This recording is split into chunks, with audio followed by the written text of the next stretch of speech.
Hi everyone, so this is the first of 3 video reviews this week. The first one I'm going to do was my paperback read, which was Speak Its Name by Kathleen Jowitt. For any of you that missed the introduction video, this is what the book looks like, and the introduction video is hanging around on my YouTube channel. If you want to check that out, you can do. So Speak Its Name by Kathleen Jowitt. If you want to check out my Goodreads review, it's just a little bit further down the Facebook page. If you're watching this on Facebook, or if you're watching it on YouTube, it is in the description below, so please check that out, along with a link to the book if you want to buy it. So Speak Its Name by Kathleen Jowitt focuses on following Lydia, who is a student and a leader of a group at university in a religious setup. So it does heavily focus on religion and different students' views and different groups, different religious groups within the same university. But it's got Lydia's one of those characters that carries a lot of conflict of the heart with her, because she wants to be a good Christian, she knows what that means for her, but she is living obviously with her secrets about her sexuality, which she doesn't want to come out to people because she's really scared of how that will affect her position on the campus and everything that she believes in and what it all means. So she's not in denial, but she's, how can I put it, quiet about her feelings and how she is as a person. And then she discovers sort of a household within the campus and community of the university, where she meets some more open-minded students, one of them being Becky, who invites her to a sort of a rally that she's doing, because they're all working to try and improve things generally for the area, and typical Christian sort of duties, trying to make the world a better place, trying to keep people on the right path, but also trying to make Christianity more of a open sort of place for people who are slightly different, like Lydia is herself.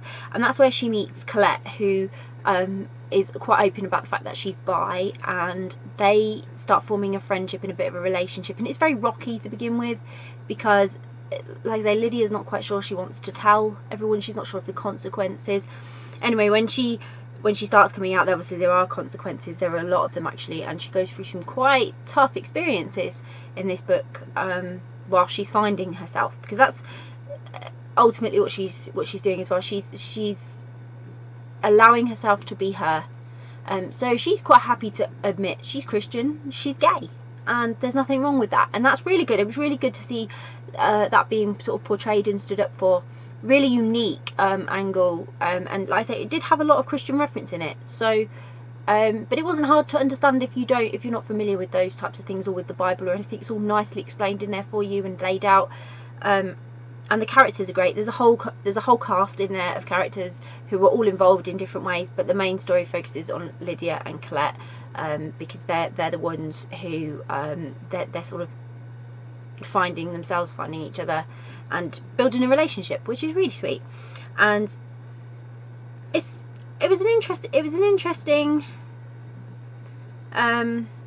sort of an interesting read in terms of learning about how these things work within a university, because I've not actually been to university. I do open university, so I do university from home, so I've never had that experience of being with groups of people. But I didn't realise that you could have that sort of setup at a university where it was so very religious with its little groups, and the acceptance that was perhaps needed for you to be part of their groups as well. And it was a real eye-opener really. It was very interesting read. Some bits I didn't see coming at all, which is always good in a book, because it keeps you hooked as a reader and intrigued in the story. There was a few sad moments and a few revelation moments, and then there are happy moments, obviously, because there has to be some happy moments in there to balance it all really nicely. And so I really enjoyed reading it actually. I've not read anything by Kathleen before, and this was my first experience of her writing, and it was really good. Really enjoyable story. Like I say, the characters were unique and different, and to be fair, the whole story was different. So, and it's a journey with Lydia, and you do go on a journey with Lydia, and it's interesting to see how life changes her perspectives, and then what she does about it in the end. Really, really interesting. So I really enjoyed it. I'll pop a link in the description, like I said earlier, if you want to go and grab a copy of Speak Its Name by Kathleen Jowitt. If you've read it, please let me know what you thought of it. If you're going to grab a copy, again, it would be great to hear your thoughts, whether you're intrigued by it and why you want to read it. Again, that would be really great. And if you do read it, I hope you'll enjoy it. Bye.